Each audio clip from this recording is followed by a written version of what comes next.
आपल्या घरगुती खाद्यपदार्थांच्या व्यवसायात बऱ्याचदा आपण एका विशिष्ट दिवशी स्पेशल डिश बनवत असतो आणि सोशल मीडियाद्वारा त्याची जाहिरात करत असतो. उदाहरणार्थ, मी या रविवारी आमटी पातोड्याची भाजी बनवणार आहे.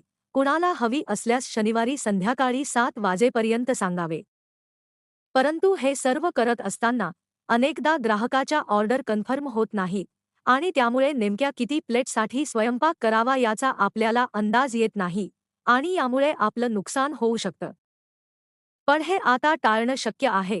फूडिशर्स ॲपवरील विकली शेड्यूल या वैशिष्ट्याचा वापर करून तुम्ही येणाऱ्या आठवड्यात कोणत्या दिवशी कुठला स्पेशल पदार्थ देणार आहात याची नोंद करू शकता. आणि ज्या ग्राहकाचे ॲडव्हान्स पैसे आलेले आहेत, फक्त त्याच ग्राहकासाठी ऑर्डर बनवू शकता. यामुळे तुमचा वेळ आणि पैसा दोन्ही वाचेल. हे वैशिष्ट्य आता लवकरच उपलब्ध होत आहे.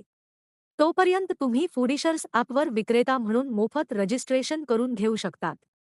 त्यासाठी गुगल प्ले स्टोअरवर जा, फूडिशर्स ॲप डाउनलोड करा आणि विक्रेता म्हणून मोफत रजिस्ट्रेशन करा.